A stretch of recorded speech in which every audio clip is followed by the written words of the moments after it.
Good morning, everybody. Welcome to the Let's Talk Morning Show with me, John, and Dennis. And this is the weekly show where we talk about wrestling and film now. So we kind of combine both to make one big, beautiful show. Good morning to Mr. Smelly Potato who showed up. But this is how today's show is going to go if you're in the chat live yet or not. But, from about 7:30 till 9 when Dennis is here, we're going to talk some wrestling. We're going to talk about the Fear Street movies, including the newest one, Prom Queen. And then after 9 o'clock, we'll do the digital code giveaway and, all the busy work before we get out of here, answer some leftover questions. But, let's dive into wrestling right up front. Uncle V's here too. What's up, Uncle V? But Dennis, what are your thoughts since we last talked about wrestling? We had SmackDown happen, Saturday night's main event, and also the TNA World Champion is Trick Williams now. Yeah, it's funny. Watched that last night. Was very, very shocked about that. Did not expect. Didn't expect it to happen. No, did not at all. Very cool though. But I don't know. I felt like it was, and we kind of touched base on it our last conversation. That the Saturday night main event show is a little It's a glorified house show to me. Not a lot really happens. There's not going to be title changes or anything. So leading into it, I felt like SmackDown wasn't a ton going on either. But we did have the return, I guess you could call it, of the Wyatt Six, which I know we're both pretty big fans. Yeah, because that's the wrestling that we kind of like. Me and you both enjoy. And it's weird. It kind of fits in strangely into Triple H's WWE, but they still kind of do the Wyatt Six, and I appreciate that. I'm just hoping that it's like a real thing, like they're actually going to be on the roster fighting, and it's not like because it was Bray Wyatt's birthday, which is cool, but I just hope it's a little bit more than that. And Uncle V, yeah, I do hate hot dogs. They're disgusting. On Memorial Day weekend. I know that they're a big Memorial Day thing. Everyone loves their cocks on freaking Memorial Day, but I just not. It's not for me. I'd rather eat a burger. Yeah, you mind. I mean, listen, I'd pick a burger over a hot dog, but I hate hot dogs. No, I hate them. I'd eat the bun with everything on a hot dog before I eat the hot dog on it. Wow, that's messed up, man. Sorry, I got to speak my truth. Yeah, that's fine. That's fine. But yeah, that's really, I agree with you. I hope the Wyatt Six get to stick around because I feel like I feel bad. It's one of those situations like with every tandem, with every, brother tag team, regular tag team, whatever it is, there's always the one guy who's like going to be a megastar and the other guy who's really not that big a megastar. And it's clear in this instance, and no disrespect to Bo Dallas. He's doing everything he can, but Bray Wyatt was the guy. He was charismatic. He had the character work. He was everything. And I think when he passed, they kind of were like, all right, well, let's continue honoring him with the Wyatt Six. But without Bray in it, it really doesn't. And again, no disrespect. I don't mean to come across negative, but it doesn't pack the same punch as if Bray and the Fiend and all that stuff were involved in it. And I feel like they kind of show that with the feuds they've had so far. They've been very quick. They do like spooky stuff backstage, have one match, and then disappear for 3 months. Yeah, that's kind of the problem, and I don't understand, like, especially the people in the group, like, what do? Just wait around? I don't know if one member was hurt, they're just waiting, but, like, Dexter Loomis, when he first came up, I was excited to see him, and I love him in here, but, I feel bad. I feel like he kind of just got pushed to the side where he could have been somebody who's, like, exceeding right now. Yeah, and that's what I mean. I feel like the group, like, I understand it. You're trying to carry on his legacy and everything, but it's just, I don't know. This is one of those situations where it's almost like living in the what if universe. Like, what if he was still here? What if the Wyatt Six was a thing is almost better than living in the one we have now because it's really not. Uncle Howdy has kind of lost his allure without Bray Wyatt talking about him and having a feud with him. All the characters, and it's just, I don't know, it's kind of fallen flat, which is a shame because we grew up on the Undertakers and Kanes and all that kind of stuff. So this falls right into that wheelhouse. Bray Wyatt was my absolute favorite part of wrestling. He was like one of the only things that kept me going in wrestling for a period of time there when wrestling was pretty bad. So I just feel like the Wyatt Six is, as much as I want them to be awesome and like carry a show, I just don't know that they have the gas for it. No, I don't think so either. And I'm just, when they first debuted and they had that backstage segment where they murdered everybody, like that was incredible. Like that felt like some of the scariest stuff WWE's ever done. And they just never capitalized on those things. Like this is how you ended SmackDown going into Saturday night's main event. I get it. Like they're kind of, it's not going to play into Saturday night's main event because Saturday night's main event only had the few matches. But like, you're sending these fans home because this is on USA and it's the same thing, the same network, and you put the wide six here. It's like I'm hoping that now when they return next week, we capitalize on that, and it's not just, I don't know, they just kind of fall to the backside again. Yeah, which is my fear. And it kind of like magnifies something that is interesting that's going on right now in WWE, which is that I almost feel like the world title and the WWE title mean absolutely nothing right now because Oh when wow, was the that's last good. time they were on SmackDown? Like, if you actually think about it, both champions are kind of Raw guys. Not only that, but like literally how they ended Saturday night's main event was to set up a match and Money in the Bank, where now 2 shows in a row the titles aren't on the line. Yeah, Like, and they're in the same match, a tag team match against each. Like, it just doesn't. And that's really what, like, I saw the setup for that and I was like, both your major belts. And Money in the Bank is supposed to be a major thing. Like I understand there's the Money in the Bank matches that will be major, but like you should have at least one of them defended. But instead of having one defended, you now at Saturday Night Main Event have your WWE champion wrestle in a non-title match at Saturday Night Main Event. And now at your next big show, Money in the Bank, he's in a non-title tag team match against the other world champion who's also not defending his belt. yep. And then you throw in Logan Paul into the mix, which is, not a full-time wrestler either. And this is the main event scene. This is like your title match. And, we're only a couple months out of SummerSlam. And I get maybe Money in the Bank ends that, or they're just not trying to overshadow the actual Money in the Bank matches. And they're figuring, but I don't know. I mean, this takes away the threat of, I remember when we used to watch wrestling back in like the 2000s, we watched the Money in the Bank where Kane won the briefcase at the beginning of the show and then actually cashed in on that same show. Mm-hmm. Yeah, So and like that that threat's completely gone, which kind of, I don't know, ruins a little bit of it, in my opinion. yeah, and it's almost like they're afraid to take those risks. Like from if you take like a deeper dive into it, you could almost argue that they don't have the faith in their mid card to run like to own. You know that if they're afraid, oh, if we put a John Cena title match, it's going to overshadow the Money in the Bank matches. In the era we were watching, it did not matter because the people in the Money in the Bank were just as important. So it could be the main event with John Cena, Randy Orton, the two biggest guys you have. And just because they're main eventing the show didn't mean that we were any less excited when CM Punk pulled down the briefcase or, Rob Van Dam pulled down the brief. Like when people win the Money in the Bank, when the mid card guys are strong, the main event doesn't overpower it. It balances the show out. So it's almost like they don't have faith in their mid card guys to be able to win the crowd over if there is a big title match at the end, which I think is nonsense. They're stacked out of their mind right now.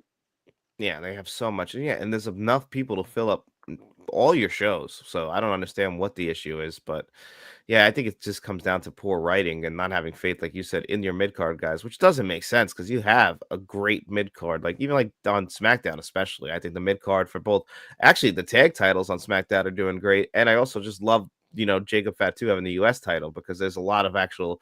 If freaking John Cena's not going to be there, at least the United States Championship is front and center. Yeah, and that's what you need. You need your mid card guys to step up, but that's the thing. You got to be confident in them and push them. And I guess on the SmackDown side they are, but like, this is going to sound really bad, but I can't even think of who the IC champion is on Raw. I just was thinking that, and I was like, oh, it's Damien. Not Damien. It's Dominic Mysterio. Yes. When was the last time he defended the belt? He only defended it the one time since he's won it. Like, he remember cheated to win to beat Penta.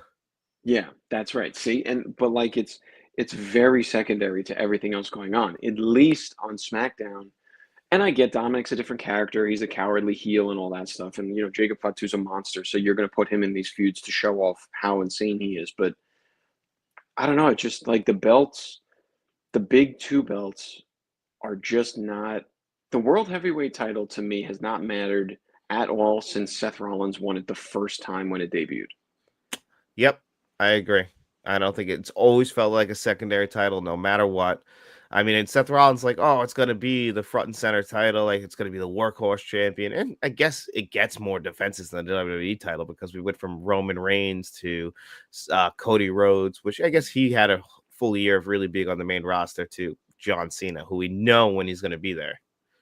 Yeah, it's funny. It's a different time now. Like, because it used to be the WWE Championship was not defended all the time, but it was the only major championship. So that guy was on the show every night, and maybe not wrestling every night, but cutting promos and stuff. And then the IC belt, that was the workhorse title. That was the guy defending it on Raw and Heat and Saturday Night Main Event and SmackDown, all the shows. Now it's almost like if you win the WWE Championship, you're guaranteed a part-time schedule because that championship means more that you're doing Good Morning America and interview spots on ESPN and documentaries for Netflix. And like you don't when once you win that belt, you're like a part-time wrestler because your full-time job is to just go around with the belt and talk at public events. And it kind of lessens the importance of the belt. It's like, who cares? Okay, cool. So like John Cena's champion, great, but we're gonna get to see him defend the title what?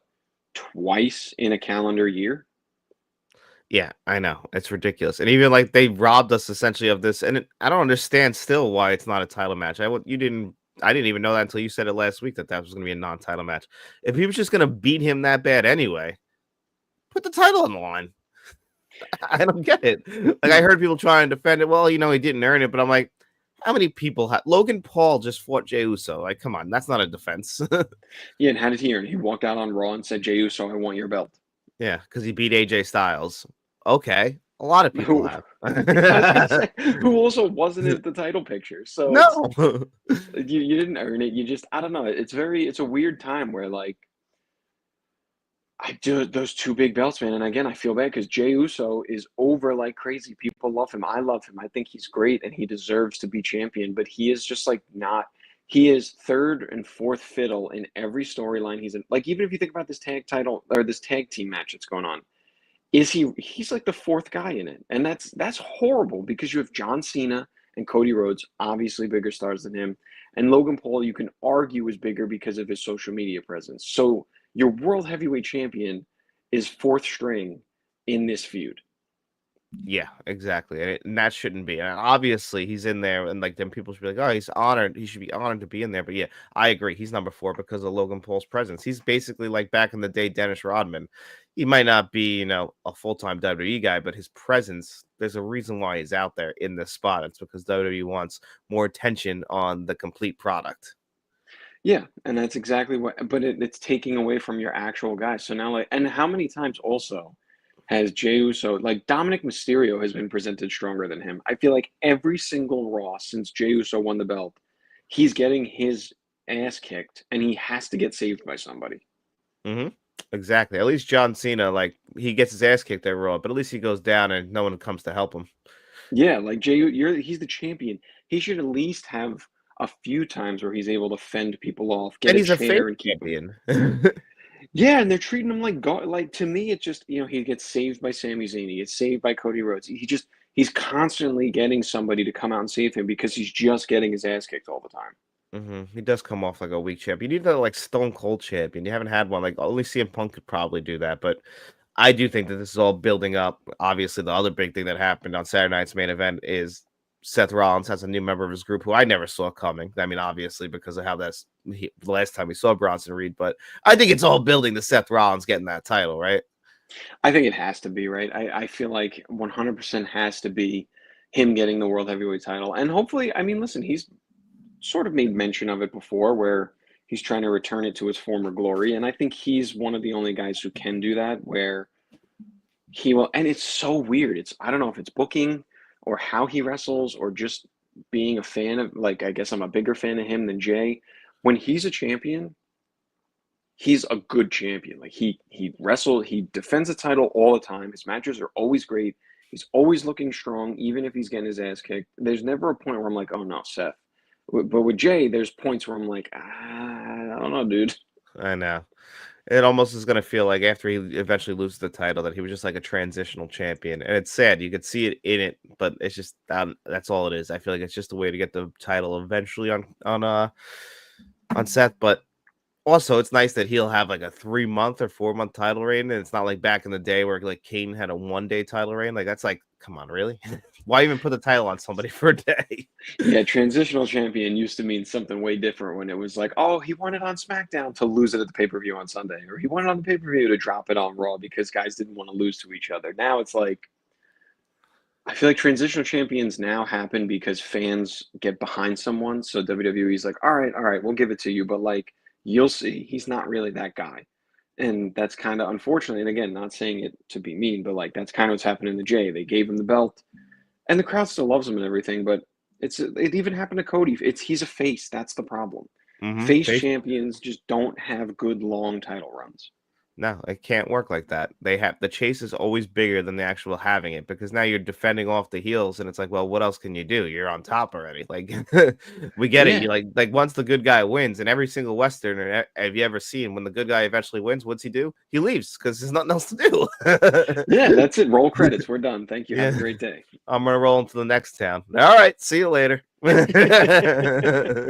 Yeah, I mean, we'll see what happens. Hopefully, he gets. I mean, does he drop it at SummerSlam though, Jay, or do they give him a little bit longer of a run? Because to me, if he drops it at SummerSlam, I mean, what is he had? Yeah, it's weird. If it'll be a few months that he's champion, but it feels quick because I guess he hasn't defended it that much. So it'll feel like, or he hasn't defended it clean, I guess I should say. Yeah, that's the thing. He hasn't really defended it clean at all. He hasn't had what has he had a clean win since he won the title? Well, he defended it against Seth, which was shenanigans. Mm-hmm. He defended it against Logan Paul, which was shenanigans. And has he defended it against? I don't think he has. I think he's only defended it twice since winning it. Both ended in brawls to push other storylines along. Yeah, you're right. So yeah, he hasn't had a clean visual win since WrestleMania. Which before we transition to movies, I got to ask you, like, you heard about WrestleMania moving out of New Orleans? Yeah, but like there's a lot of weird secrecy. I can't find why that happened. Me neither. And the fact that like then they came out and like did a press conference where they announced that they're getting Money in the Bank, which they're making Money in the Bank feel like that fourth big pay per view because they're having it like in the Superdome, which is weird for it. But Yeah. it's weird that they took away the Superdome and moving it like, and the rumor is Vegas again, which I don't know, 2 years in a row at the same place is weird.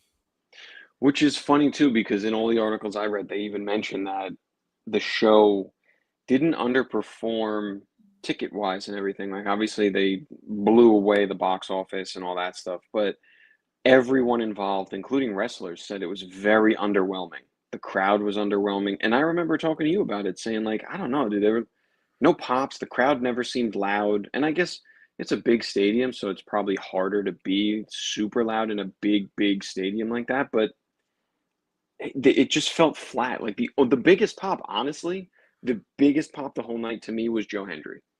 Yeah, you're right. And that's because also like, when you're selling it as, and no, it's the pricing is a big problem too. You got to remember, like Yeah. they're celebrating the amount of money that they made. They say like this is the most financially successful show in WWE's history. So that's what TKO cares about. So TKO probably is like, let's go back and do that again. They don't only care about the money that they made.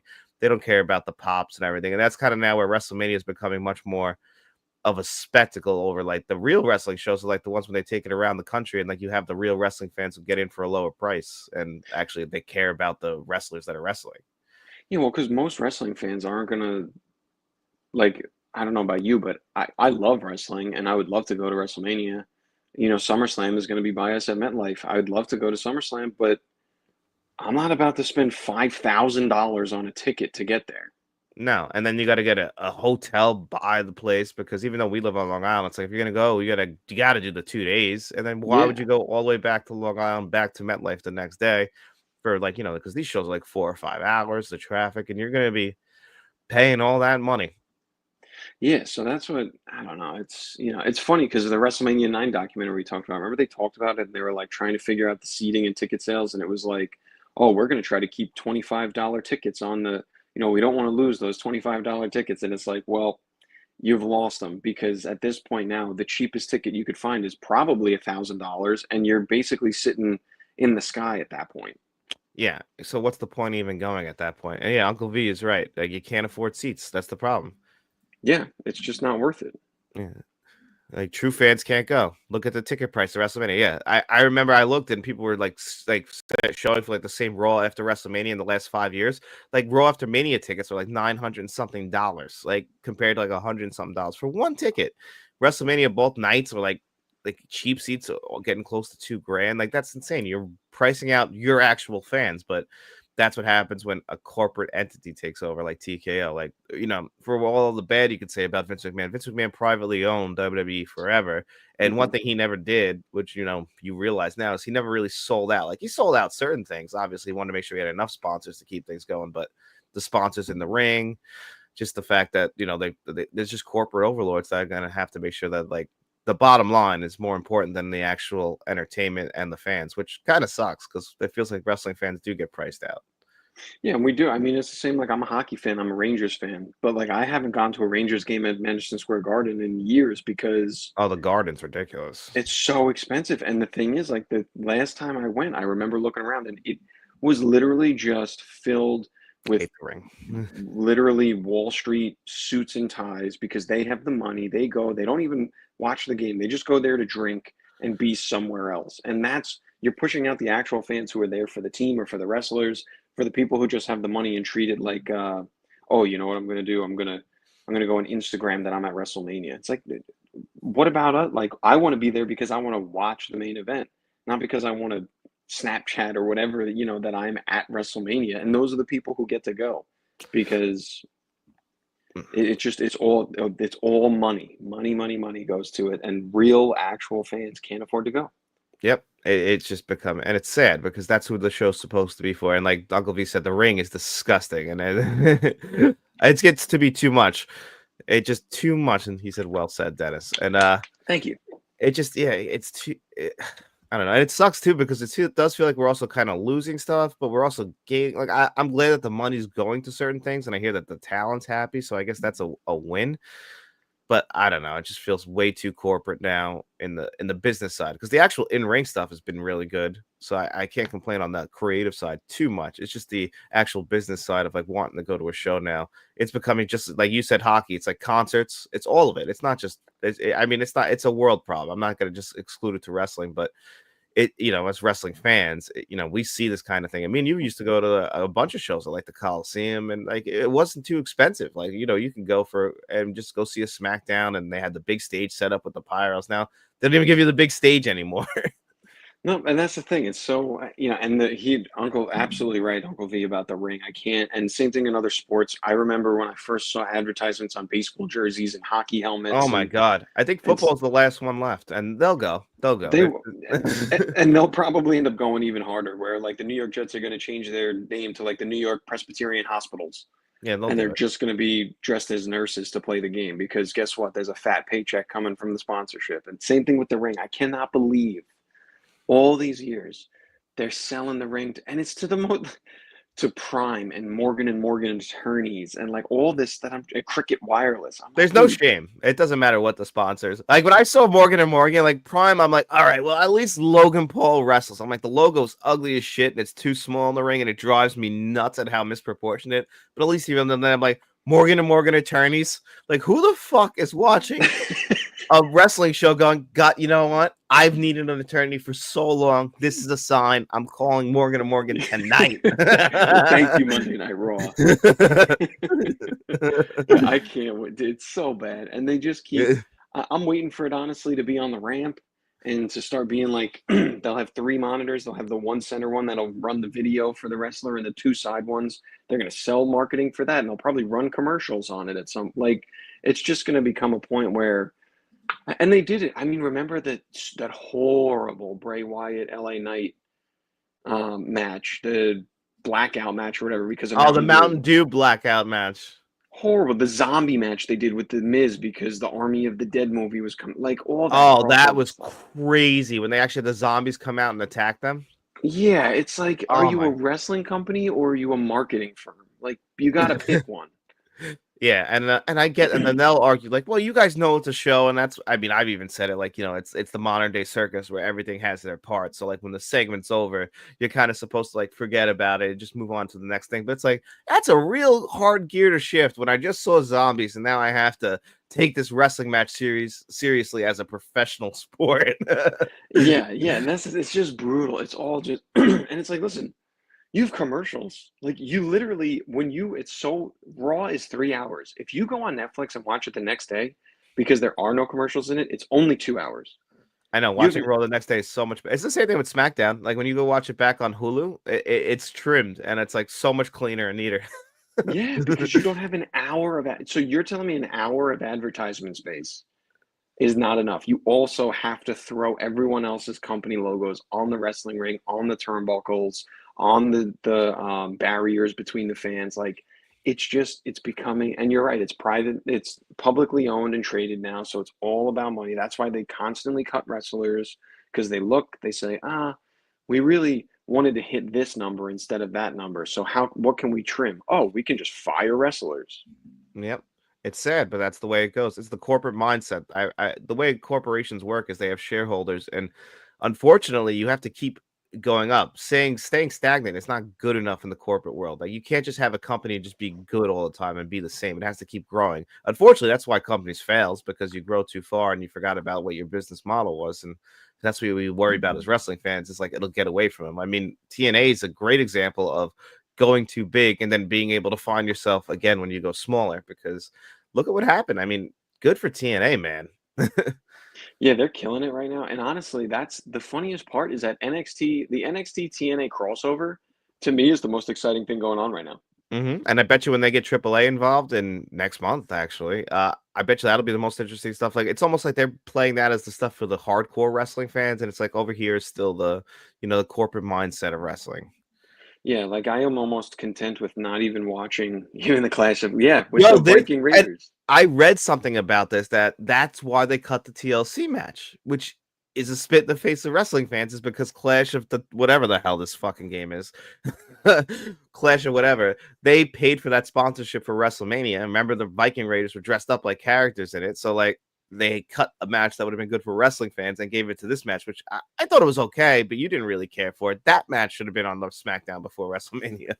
Yeah, that's what blows my mind. You take a tag team TLC match off of WrestleMania so that you can put Clash of Clans sponsored matches. And listen, I'm not blaming the wrestlers for that because it's not their They decision, make the best obviously. of the opportunity they're giving. I'm sure the Viking Raiders are like, "This is my job. Okay, I got to go do it." Exactly. But the fact that they looked at it and were like, TLC match, which would be a really cool callback to like WrestleMania 17 and all the tag team TLC matches ever, Clash of Clans. Well, fat paycheck coming from Clash of Clans, so let's go ahead with that.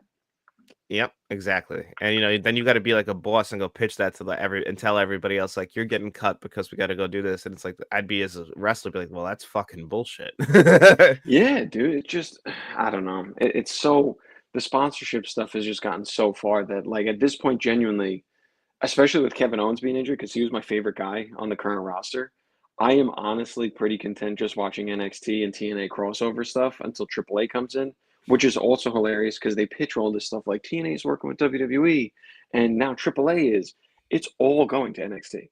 I know. It's all going next, which is strange. It's like I think, anyway, I guess maybe that's the pull of Shawn Michaels to make that like the good wrestling show and like be like its own like little indie promotion where all the indie promotions can go and culminate. And NXT, like as much as like we're the core wrestling fans, it's hard for that. I saw that they had to move it back to the Performance Center because it didn't sell out at one of the places nearby.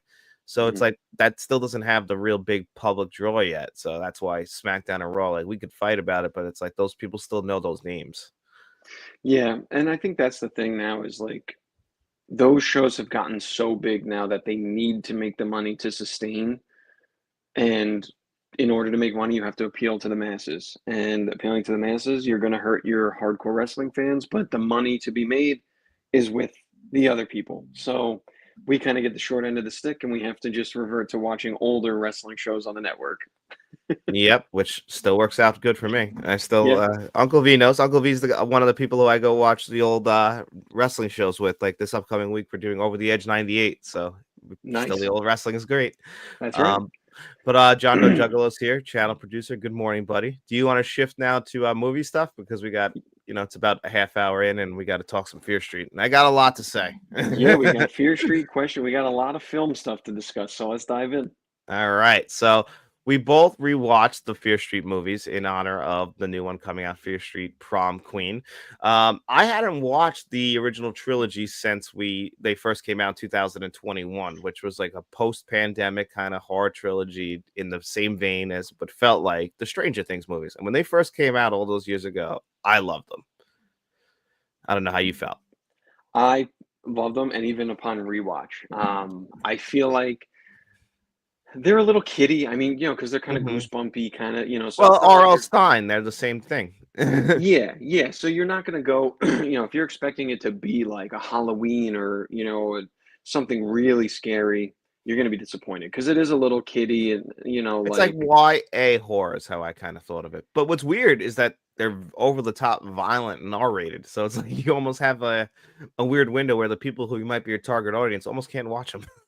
yeah, yeah. So I think it's great though, because again, they have part one is 94, part two is 78, and then part three is 1666. I think that's really cool because you get like the nostalgia of the 90s, the nostalgia of, the 70 like slasher summer camp thing. And then you get like the really cool, I always, 1666 to me is very like the Crucible, Salem witch trials, The Witch that came out a while ago. It's got that kind of like pilgrimy kind of vibe, and I think they did a really, really good job with all of them. I actually wish that it would get like a really cool physical release with some really sweet artwork and everything, but that'll never happen because it's a Netflix thing. But even upon rewatch, I still think it's one of the best things that's come out on Netflix, and it's up there for me just in general too.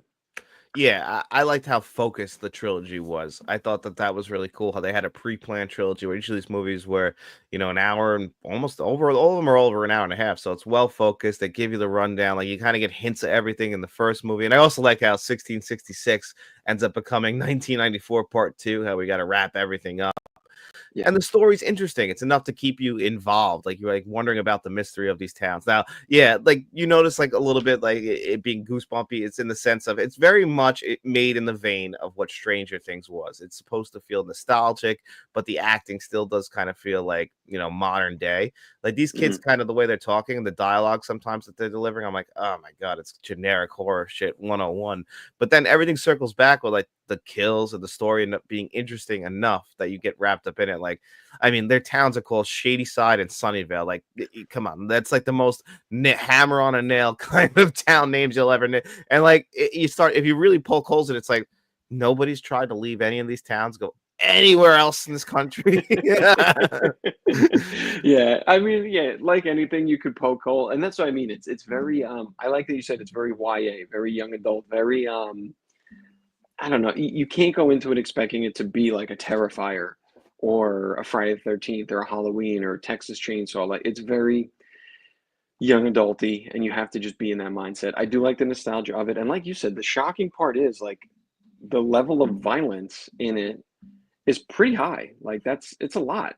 So I think the actual original trilogy, I think, hit on every level. I like it. I've gone back and watched it a couple times. I think it's really good, which then brings us to the latest installment, Prom Queen, which I think we have similar, but I think slightly different opinions of. Yeah, I think so. What's up, Ryan Swayze? Glad you can make it in here, buddy. Yeah, I think so I was excited when I saw this was announced. I was curious what they were gonna do because it was called Prom Queen, and I saw it was an '80s kind of film, and I'm like, all right, did they hint at this in the other movies? I'm like, okay, it seems like they did. And I'm like, but we already tied everything together. We wrapped up the story. What are they going to do going back to 1980? Is this going to be a new present day story that they circle back to the 80s and go flashback into the past? And then when I found out that it was just basically a contained story, and then I watched it, to me, this felt very much like back in the day when they would have like The Lion King 2.5 come out. And it's like, it's good enough, but it's nothing great. And I agree. So actually, we're very similar. I think I liked it. I enjoyed it. But not in the same way as I like the original trilogy because it does feel Lifetime movie, like a made for TV movie. Quick, we needed to bang something out because Halloween is here and people loved it last year. Let's throw this out there quick. It'll be a 45-minute thing with commercial breaks, and everyone will just say, "Cool, that was good." And that was the vibe I got. It was very, I don't know, like you said, in the original trilogy, there was a lot of cliche stuff. Like they really leaned into just making a very basic cliche follow all of the tropes horror. This one they did the same, but just felt less organic. It felt a lot more forced and a lot more like we just need to get this out there. That's exactly how it felt. I mean, it was like when I saw the runtime because I just watched the other ones and I said they were all over an hour and a half. This was an hour and 28 minutes. But I'm like, okay, it's supposed to take place in the 80s. I imagine going in, this is going to feel like an 80s throwback, a lot of 80s music, going to feel like paced just like an 80s slasher. And that's exactly what it was. I don't think it was. The problem is, I just don't think it was shooting to be anything more than that. Like, it didn't feel like it was fit into what the Fear Street movies were, which they felt like, especially in the first ones, they had a vision of what they wanted to do. They had a message. There's nothing yet like that. This is just kind of like, yeah. Do you remember Shady Side in Sunnyvale? Well, this is one side of the town's like high school prom, and this look how fucked up this town is because even the prom can't be good. Yeah, I mean, basically, and even like you think about the fact they did Prom Queen, like Prom Night was already a film, already a slasher film, and has been remade already as well. Like it was so stereotypical of everything, which again, so are the other ones, but the other ones did it in a way where I guess because there was like the different generations, the time loops, I feel like it worked. And they also were a lot scarier. Like, I don't know, Mhm. The kills were like good, but that's like the best kill in the entire franchise to me is the bread cutting kill in the first one. And yeah. like this one, like I think maybe it's because it's the gore is CGI'd, I guess. It doesn't like when you get like a kill with like a buzzsaw, like that could be fucking crazy. But in this, it doesn't feel like it's that bad. Yeah, that's what I mean. It felt more like a made for TV movie than anything else. It really felt like we people love the first three, let's throw a fourth in. And I mean, with that being said, I do hope they continue Hmm. and make Fear Street movies regularly because I do enjoy watching them. But I hope that they get a little bit less on the nose about things and a little bit more creative. Or if they're going to be on the nose about it, at least make the story mean something a little more. Like the story, spoiler alert, anyone who hasn't seen it yet, do not watch me say this. It's just that a dad wants his daughter to win, so he kills everybody.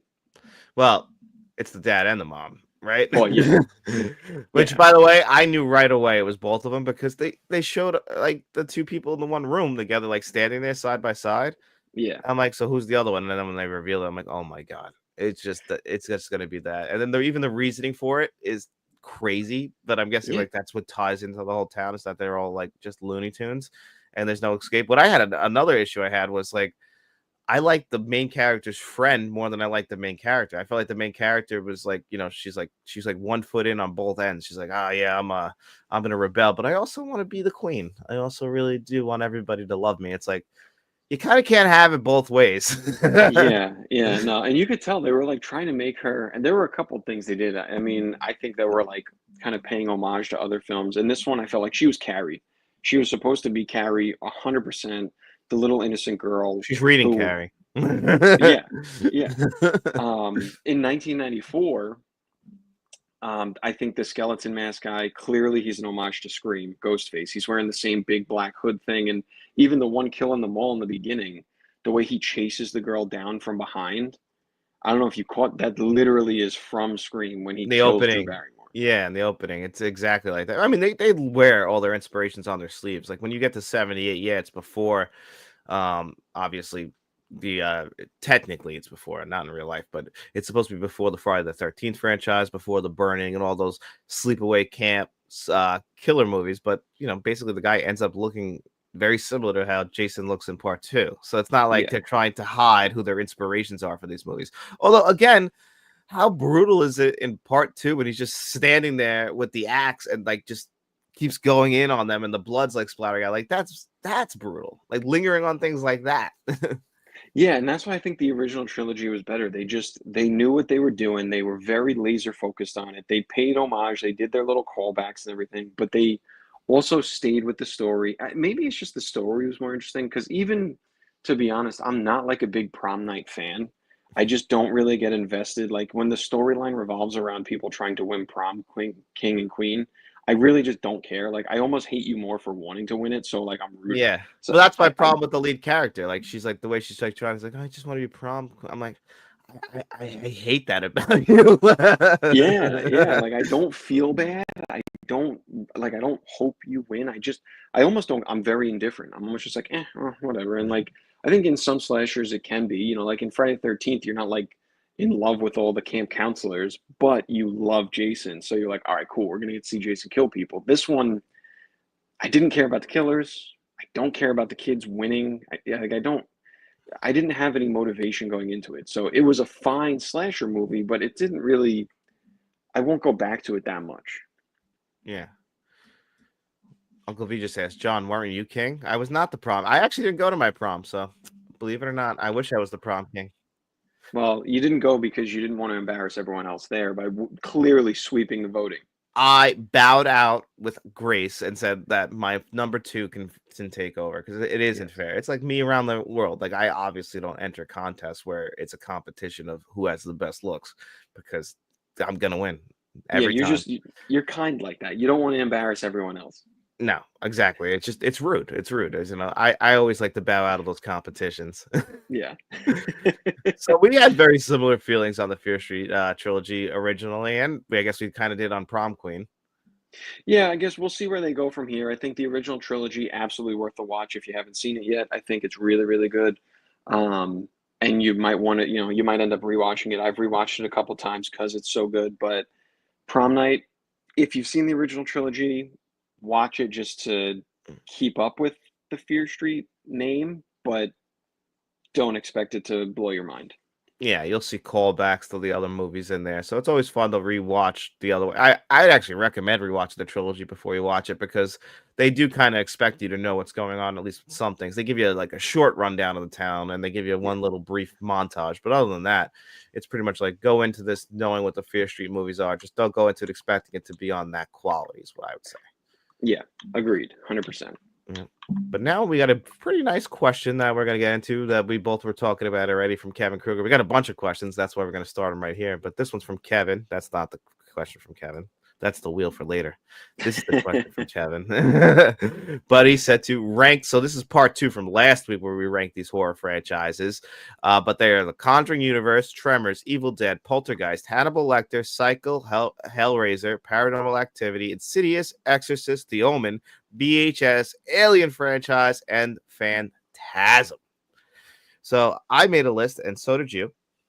Yeah, so I was gonna say, do you want to? We used to do the videos where we would do this, and if I have something at number 14 and you have it at 10, we punt it up and talk about it when we hit it on your list. Do you want to run it like that? Yeah, just exactly like I'm actually just making sure. Okay, I do have Poltergeist on my list. I thought I forgot it, but yeah, we could just run it just like that. Hold on one second while I pull it up. Yeah, I will say this, Kevin, this one was tougher because some of these I have either A, not seen the entirety of it or have only seen the originals. So some of these franchises rank a little lower, not for critical, from a critical perspective, strictly from I just have not gotten around to finishing the entirety of it, so I left it lower.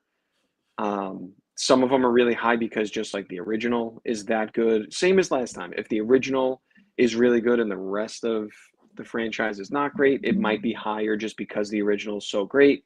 Some of them are lower, like I said, because I've only seen the original and I have not seen any even clips of the other ones. So take this list with a grain of salt, just all personal opinion for sure, but definitely a good question. I appreciate it. So did I. So yeah, I'm gonna start at the bottom, and I have VHS at the bottom, dead last. As do I. Probably for similar reasons. I've never seen a VHS film, and I know that if Frank's in here, he's going to kill me because Frank from Frank's Media Reviews, our channel director, is a huge found footage fan. And actually, so is Kevin. Kevin's a big found footage fan too, so I know that's going to hurt. But I'm not the world's biggest, and the VHS movies, even though they're anthology films, haven't appealed to me. So my issue is I've seen the first one Oh, you did? and Yeah, and I didn't mind it. I have not seen any of the other ones. However, I am sorry to disappoint again. I hope this doesn't discredit me. I agree. I'm not a found footage shaky hand camera. I feel like it really, like Paranormal Activity really kind of blew that up. And then there was Cloverfield and the Quarantines and VHS and all those. And I'm just not, I don't love, first of all, to be fair, have had two major concussions and I get motion sickness. So all the camera shaking makes me dizzy. So found footage is not my forte. So for that reason, I agree. VHS is at the bottom, is number 14 for me too. Yeah. What's to say? Love the succubus vignette in the first. Do you know what that is? Succubus. Succubus. I don't know. That's a hard word. Yeah, it's a little above your reading level, but Yeah. succubus. Thanks, Uncle Lee. Got to throw that in there. Really, he did that on purpose. He knew. Yeah. Make Keep you look throwing like a big words fool. at us. Next up, I got Phantasm.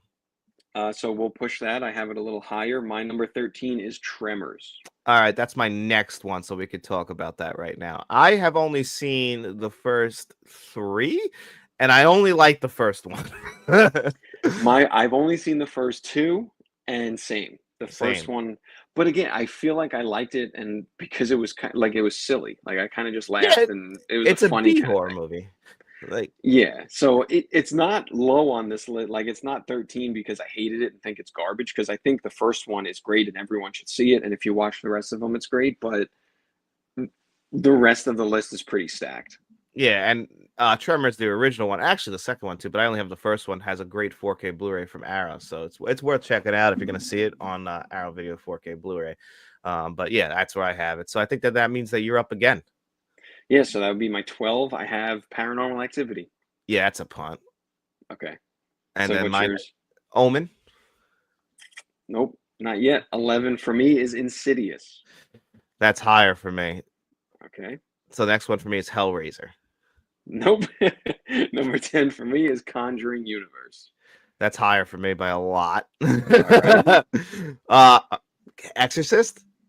Nope, we're getting there. We're close. Number 9 for me is Phantasm. All right, so now we can talk about the fan. You have Phantasm higher, huh? I actually, embarrassingly, I've only seen the first Phantasm movie.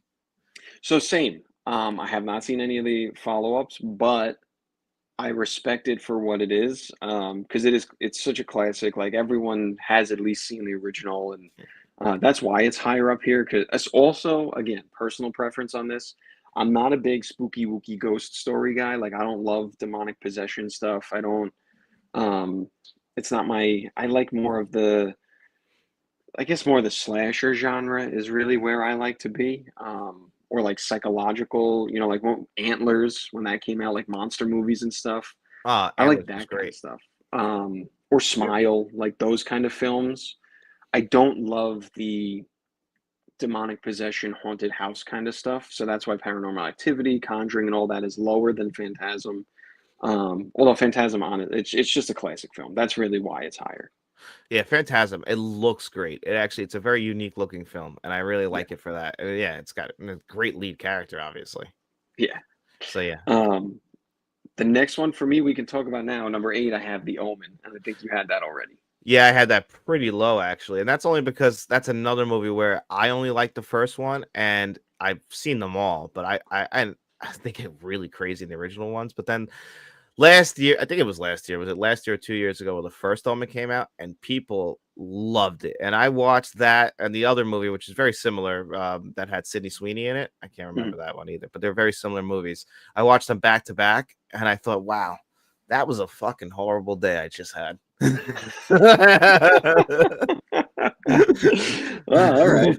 I hate I him. mean, this one's high up again for the original. It's Mhm. just again an iconic film. I think the one thing I always go back to is the scene where Damien's in the yard and the woman's on the roof, and she said, "This is for you, Damien," before she jumps and like kills herself. That to me, like one of the most insane scenes in a film.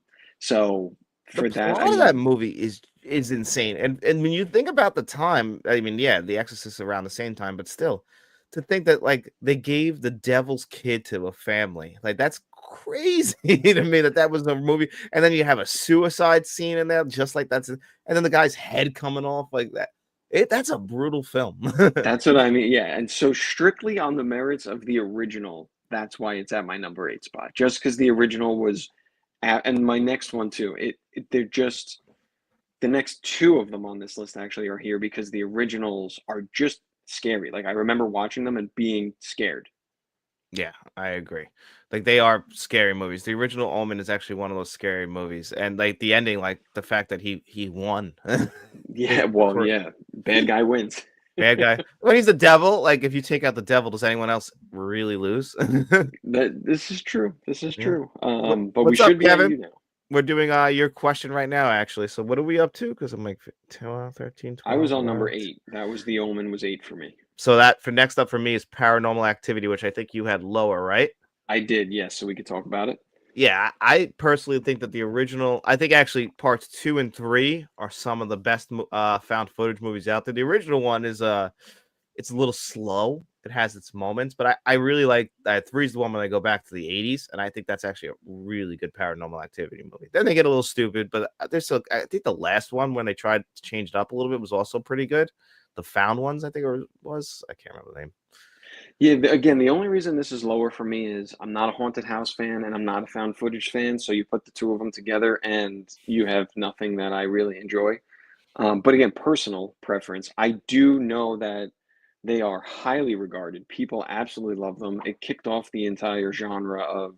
It's not the first one to do the found footage thing. It Obviously, made like them famous, right? Like they because this killed off. You remember, like every year we were getting a Saw film, and yeah, then like almost like Paranormal Activity came out, and like they took over that spot of every year we got a Paranormal Activity film, and then Saw kind of fell to the backside. yeah. So I respect what it did. I respect where it has come and everything it did for the genre. But again, it's two things I'm not into. I don't love ghost stories and I don't love found footage.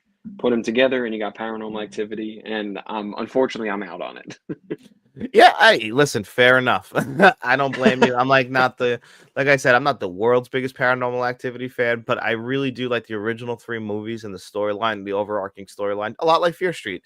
And then after that, and they start to get away from it. And I'm like, okay, you lost me because I'm like you. I'm not like the world's biggest found footage fan. Although I gotta admit, Kevin and like Frank, they have definitely sent me some good found footage movies that I could say, okay, these are really good.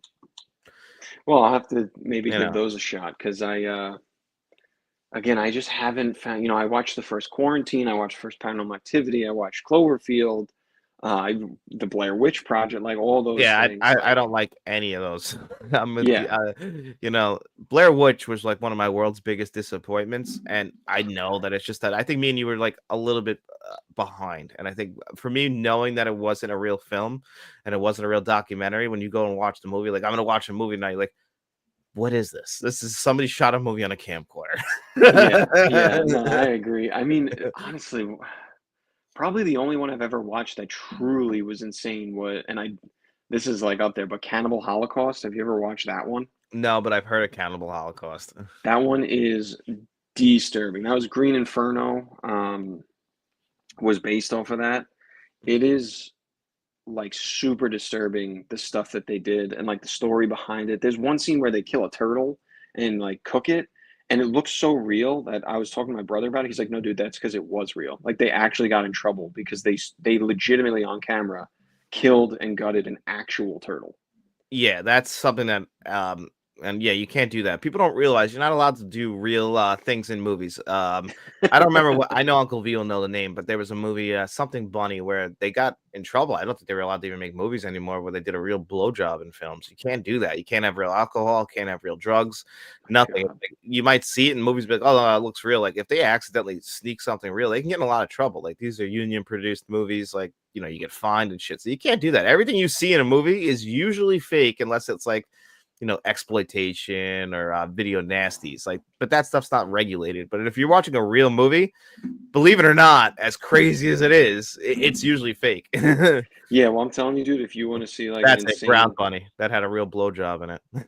if you want to see insane and feel like the whole thing is real, Cannibal Holocaust is that. It all feels real. Like I watched it and was like, "Oh my God, I think these people actually got murdered. And then like the director actually had all his actors and actresses hide because he wanted the world to believe they actually got murdered and that this was actually a documentary. And it was so believable that there was a court order. He was going to get charged with murder. That's And he had crazy. to like let all the actors and actresses come out of hiding. Be like, no, no, no, it's a film because it's that disturbing. That It's is 150 takes. There's no way. No way, dude. That guy had a great day. Do you mean from 150 takes from start to finish? Like, I don't think it could be done in 100. Like, that's a bad day.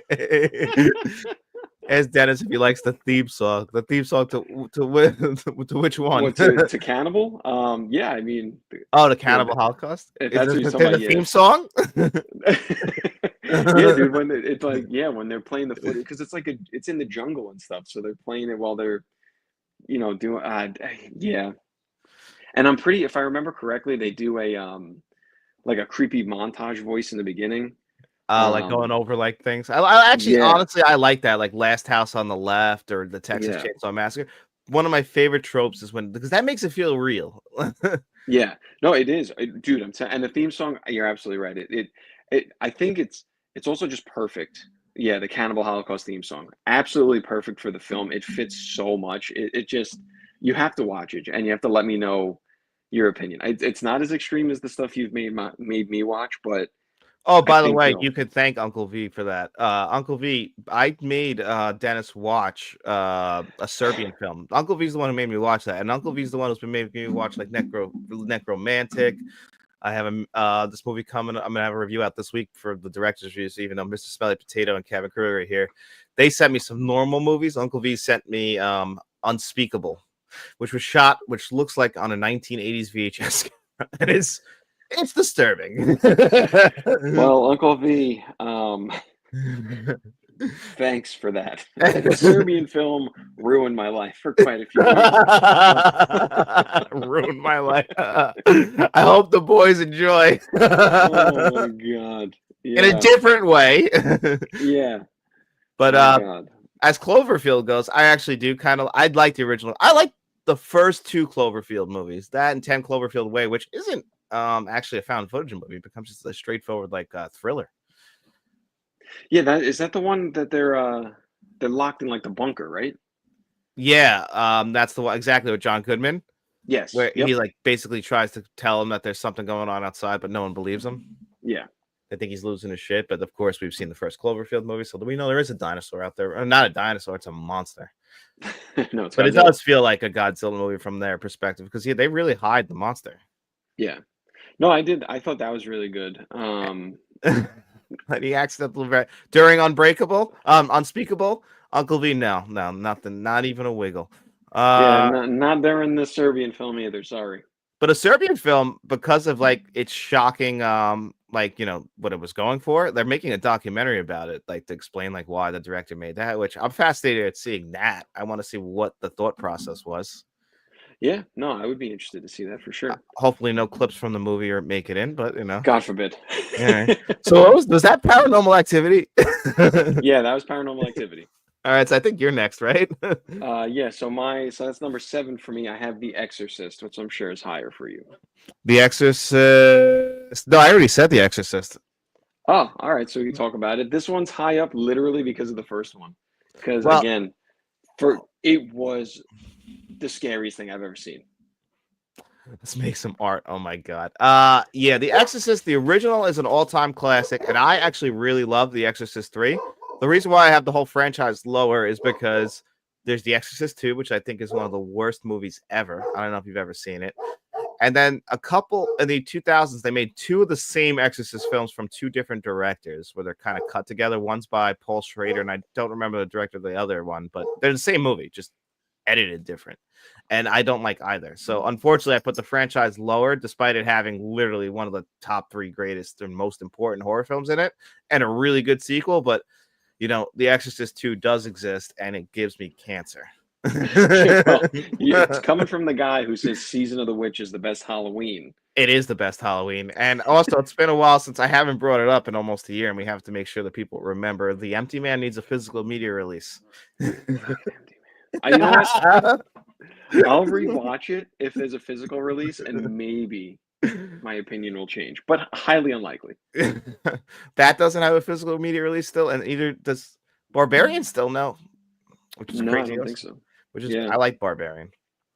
But yeah, so I had The Exorcist at 7, just be again, merits of the original. That's why. Just the original one is so iconic, so classic, so scary, and a lot of allure behind the making of the film and everything like that. So that's my 7. What do you got? At number 7, I have Insidious. I had that lower. I had that at 11. So we can talk about it. All right, I think the first one's a classic. I love the first Insidious. The second one's a good follow up. Three's okay, and I even liked. And I remember people hated it, but this one I liked the last one too. So I've actually kind of enjoyed all of these movies. I think the first one has one of the greatest jump scares in film history. It scares the hell out of me with whatever the guy's name is from the Phantom Menace. In I there, was gonna say, yeah, Darth Maul. When Darth Darth Maul. Maul appears behind. Yeah, that jump scare is petrifying, and that song that he's playing is petrifying. Yeah, I mean, the only reason, again, this is lower, and it's hard because a lot of this whole entire film, or whole entire list, a lot of it is possession or ghost stuff, which again is not really where I lean. So it is tougher for me. A lot of the stuff that are in my top 5, or a lot of the things in top 5, are not really in that area. So that's the only reason I have Insidious lower. They're scary, and I think they're good films. It's just, again, for a personal preference, the films that I have listed are either better originals because they're classics, or they're things that I go back to more frequently. That was James Wan who did the first one, right? James Wan like comes in and he likes to start his franchises because he did the first Insidious, he did the first two Conjurings, and then he Mm. leaves. He did the first Did, Saw. didn't he also do Freddy versus Jason? No, that was a different. I think that's James Lynn or something like Oh, or okay. something like So yeah, did I do a racism? a little bit. I mean, it's in your defense, like 3 letters. So, but Yeah, and James was the first name. That's why I yeah, went with it. And it yeah, ends like in an N. yeah, what are you gonna do? But yeah, no, he loves to come in and start but because then he makes the movies with Lee Winnell, who's actually in Insidious and directed the third one. But Lee Winnell's the Okay. guy who's in the first Saw movie. Adam, I think, he's the guy in the room, so he's the co-writer of Saw. But then he's in this movie, and he also directs Insidious 3, and he also directed The Invisible Man, and what I think is one of the most underrated films ever, Upgrade. I don't Oh, know I if don't you ever. think I've ever seen it. No, I No, haven't. oh, that's a shame. That's a good movie. It's a good. It's like the Yeah. Terminator. Interesting. It's the better Interesting. version of Venom. Oh, really? Yeah, it makes more sense. Interesting. That makes more sense. Okay. Mhm. Yeah, I did not know that. Looking it up now, and nope, I was wrong. Ronnie Yu. That's who did Freddy versus Jason. So now I'm racist too. Yeah. Apologies. Genuinely thought James Wan, because he's involved in so many horror films, did that. Yeah, he's a Um, so that was my, that well, that was was my you, I think, right? yeah, it was my 7 or 6 or something like that. We're getting close to the top. Yeah, so that, yeah, because I talked about Exorcist at 7. So my number 6 is Poltergeist. Your number 6 is Poltergeist, which I have a little bit higher. So we'll go a little bit higher. So then my next one is the Hannibal Lecter movies. That's way higher for me. So Wow. So okay, so now we can talk about Poltergeist. okay, that was your 5 Yeah, Poltergeist. I'm yeah. surprised. Well, actually, no, I guess I'm not surprised it's this high for you because This really I is know. the heavy lifting from one movie. Like Poltergeist is literally my second favorite horror movie ever. So it elevates, and I like Poltergeist too. So Yeah. like Poltergeist, the original one. I just did a whole top 10 Steven Spielberg movie list with David. And I think I said in the video, but just to make it clear, as great as Steven Spielberg is, I like Poltergeist more than every single Steven Spielberg movie that's ever existed, including my favorite, which is E.T. I only say that because the rumor always has been that Toby Hooper and Steven Spielberg directed Poltergeist, and Mm. Poltergeist feels like a Spielberg movie. It's got one of my favorite Jerry Goldsmith scores. I just fucking love Poltergeist. Then Poltergeist 2's there, and then 3's like, I just don't think it should exist because of Helen O'Rourke dying. And Yeah. then they remade Poltergeist, which is again horrible. So it's all from Yeah. one movie. Yeah, and that's why it's as high I as mean, that's why it's as high as it is for me too. It's the original. Strictly the original is so good. It's just again, we keep saying it with this list. It's a classic film, and it's also I mean, it's so scary. When we first saw it, and like, I feel like we talked about it before. It actually like haunts you after you see it. It leaves you feeling because, like, I mean, it's the TV, and then the score is like haunting, and it's like the way they set it up to make it feel like a family is like in danger, like this happy American family living in a nice neighborhood where everything is going right, and they can't even figure out why this is happening. Like, why would this happen? And, I think we all learned a very important lesson about where we bury things now from that. Yeah, and if you dig it up, put it back and move out of town. Yeah, don't just take the headstones. Yeah, Or your house will absolutely just not. disappear. All right, so that was your 5, right? Yeah. So that's my 5 is Hellraiser.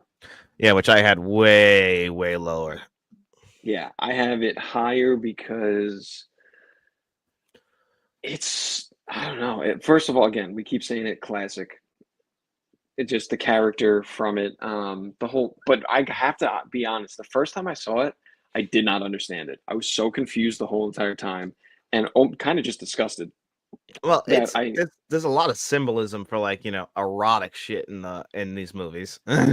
Yeah, it is. Upon rewatching, I realized I started to pick up a little bit more on it, and what it was going for, and kind of what the meanings were behind everything. So I did put it higher. It's also more so in line with what because he's pretty. It's basically a slasher film. I mean, he's all I can't remember what they call them, but all the Hellraiser people, they're killing people. It's a really really over the top and confusing slasher film. Yeah, I think they're called the Acolytes or something like the Apostle. I don't remember. I just Yeah, know that what is this this? pinhead. JBL and Brad and Farouk? I hope so. Those Acolyte The Protection Acolyte. Agency. I don't remember what Yeah. the hell. It starts with an A though, but the reason why I have it so low is because I think I've said this a million. There's like, I don't know how many Hellraiser movies are, but there's a ton. But I once tried and watched a lot of them. I sat down and I watched Hellraiser 1. I'm like, wow, that's great. Hellraiser 2 is great. Hellraiser 3, I'm like, okay. All right. And then I watched 4 and they started getting bad. And then they got worse and worse. And then you read about it. And a lot of the Hellraiser, like, direct-to-video movies were just recontextualized Hellraiser movies. They weren't even, like, originally planned to be Hellraiser movies. They took a script and was like, yeah, we can make this a Hellraiser sequel. I was gonna say Uncle V. I just looked it up too. Cenobites. Yep. Cenobites. All right, that's what those guys are called. Yeah, with the Yeah. leather and everything. I The love the Acolytes. first one. The Cenobites, Acolytes. It rhymes. That's how I got there. Yeah. Uh-huh. Uh-huh. Yeah, those But yeah, those leather loving freaks. well, yeah, I think the original, the first like 2 or 3 of them, I think are good enough to carry them to this high up on my list. And again, if not for What a anything great love else. story the original is. She just really loved her husband's brother. Yep. The overlooked love story. But yeah, I just think if for nothing else, it's classic character. It's in, he's listed, the Cenobite characters are up there with the Freddys and the Jasons and Leatherfaces. So if not for nothing else, it's that high for that reason. Yeah, I love Pinhead's voice, like, how he comes in there. We're gonna tear your soul apart. And Yeah. like when you think about it, like when they show hell, I think it's in 3. It's like, dude, if that's where you're going and that's what they're gonna do to you, like, you're actually kind of scared of that. Yeah. Yeah. That's what I mean. I think it's a really, and it's just iconic, I think is the thing. It's just a very iconic, Common blood. um, yeah, I mean, that's That's actually for how you sure. ended up with the load and reload covers for Metallica as well, in case anyone was wondering. Oh, there you go. Piece of glass, you shot both on there, and they slammed it together and shot the picture. It's art. Yeah, there you go. But yeah, so that was my 5. What do you got? All right, so we're up to 5. I think I just said that's where I have the Hannibal Lecter movies. Okay, yep, no, so that's not me. So 4, what do you got for 4? So okay, so Hannibal's being punted again, you said? Yes, So I got the Conjuring universe. that is lower for me. We could talk about that. All right, so I love. I think you were saying earlier you're not a big fan of haunted houses. I Yeah. want to save this because I actually happen to really like the haunted house element when there's, like, usually a family element involved. Like one of the best things in horror ever, and why I think Mike Flanagan is one of the best directors in horror right now, is The Haunting of Hill House that came out years ago on Netflix. I've watched through that series like 4 times. I like The Haunting of Bly Manor, which is a good follow up, and basically anything yet. But he usually always incorporates like a haunted house element into it. Mhm.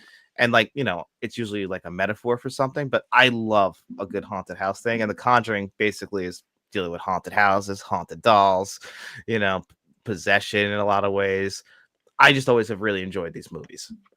Well, it's also based on a real life couple, no? The Warrens, yeah, which I said to my wife the other day, because they're the people who also were investigating. We live on Long Island, the Amityville horror. Like that's why we haven't gotten that Amity. They hinted at it in part 3, like they talked about it, but obviously there's an entire franchise, about 40 of them, Amityville horror movies. But they're the people who like did the initial investigations. My wife truly believes that they're just faking and lying. I mean, probably, but I don't know. They're dead now, and I can't really ask for sure. But it seemed like they uncovered a lot of stuff. Do you remember the CD Cenobite? CD Cenobite. Oh, look it up. Plays great physical. Oh, okay. That's cool. We'll look that up, Uncle V. Yeah. But yeah, as far as the Conjuring movies go, I've kind of always enjoyed a lot of them. Yeah, I mean, I've seen the first few. I mean, I've seen the big ones. Like, I'm not. Again, it's just the possession, the ghost stuff. I'm not really. I've never been super into it. So even seeing them, they're good films. They're shot well. They're ominous. All the visuals are great. I think that, even the story is great. It's just personal preference. I'm not a haunted house guy, so that's why it's lower on my list. Just because I don't like haunted house stuff. I don't like possession stuff. It's not. I just don't really sit there and enjoy those films. No, and I get that. So that's fair. Why that would be lower on your list than me. Now that kind of contradicts my number 4 because number 4 for me is Evil Dead. And that's my number 3. So, Okay, so we can talk about it then.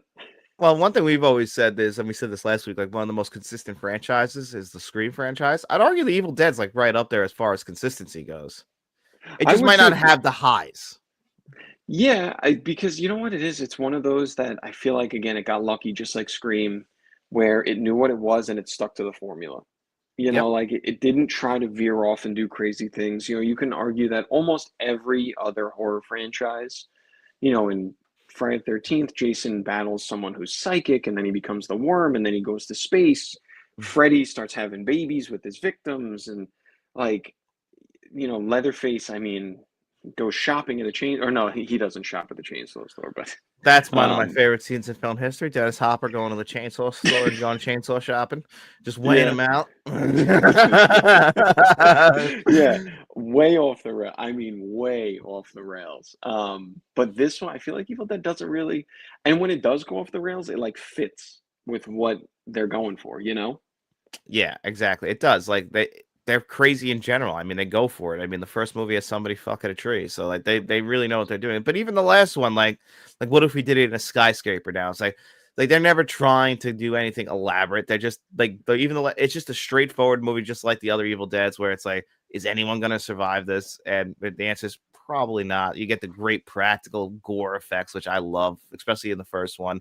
And they become by Army of Darkness, like just straightforward comedies, and that works too. Yeah, that's what I mean. It's just like it's evolved, but in kind of a slow enough way that I don't think they really veer off course and become anything people are upset about. I feel like even though it does become kind of comical, there were always hints of comedy in throughout the series. So it wasn't a huge leap when they did finally go that route, and they know what they are and they stick to it. And it's consistent. That's it. Can't ask for more than that. So that Yeah, was my number 3. So we got your number 3 now. I have Alien. Okay, I have Alien at 2, so we can talk about that now too. All right. The only reason this is 3 is because it falls into, I guess, kind of sci-fi, which brings it out from the other 2 I have here. But I feel like I don't. I mean, are there some not so great alien movies? Yeah, but I think the first one is like it's a masterclass in a monster film. Yeah, the first one's creeping up my list of my all-time favorites, and then Aliens is a great '80s film. Alien 3's it's shaky. I don't like Resurrection. Yeah. I kind of enjoy the first AVP. The second one, I just always thought was just way too dark, not in dark like like dark tone, like it's actually just dark. Like it's Yeah. hard to see the movie. Like I don't know, bad choice in the cinematography, but I like the last Alien movie that came out last year, Alien Mhm. Romulus. Like, even though I didn't think it was just like everyone, was like, "Oh my god, it's like almost as good as Aliens." I'm like, "All right, let's pump the brakes. It's good. It's good. I enjoyed it." Okay, but Yeah. don't it doesn't get near, but it's high because the first two movies are iconic. Yeah, and that's exactly why it's number 3 for me is because it's a monster movie in space. That's how I feel like people always describe it, but everything about the first two of it just the alien itself, I mean, the texture, the goo coming off, the little mouth coming out, it just everything about it was so advanced and so creepy for its time. And I mean, like you said, it spawned so many other things. It led into the AVP movie, which I love because I also love the Predator series. I agree. The second one was kind of, I don't know, like the second one felt like a classic studio. The first one was great, make a second really quick kind of Yeah. thing. The first one felt more well thought out. But I think the first two were absolute masterpieces, and um, I don't know that there's really any other like space movies or alien movies that I would even put as high as that. I mean, there's a lot of like other alien movies. Like I love The Thing. Like I think The Thing is another all-time classic alien movie. I'd even Yeah, say that might be my favorite alien movie. But yeah, yeah, not too bad. I mean, Predator, I guess, is an alien movie too. I never think of it like that, but yeah, he's an alien too. yeah. Predator one is weird because it's like it's It's such an on. action movie, like you kind of forget that he's an alien. Yeah, because like also it's on Earth. Like the alien is in space on spaceships, and like it's not. Predator is just always like on Earth Yeah, he's here to hunt. battle. Like he's on a Yeah, vacation. Like that's always what's so yeah. funny. They should really do that one day. Like have it like be a bachelor party about predators. Like They're all just like in a hot tub, like I can't wait to get hunting this weekend. you see the ones we're hunting, they look weak, man. We'll have some fun. Yeah, dude. That is a good point though, because I do love the Predator films, but I don't count them as alien movies. I count them more as monster because he's here. It's not, not spaceships. Yeah, and Arnold couldn't beat him. Can't even beat Yeah, Arnold. that's true. Arnold and the mud of the rainforest. Who would have thought? They Fooled should them. have really done a better research on that before they came here. Yeah. So that was my three. What do you have for I your said three my or two, two? so now it's your two because I My said my, two is Psycho. which is my one. So, Okay. and this is the reason why I have it at one is because I used to just love the original Psycho, and it wasn't. I saw the sequels a long time ago and wrote them off as being like, come on, it doesn't compare.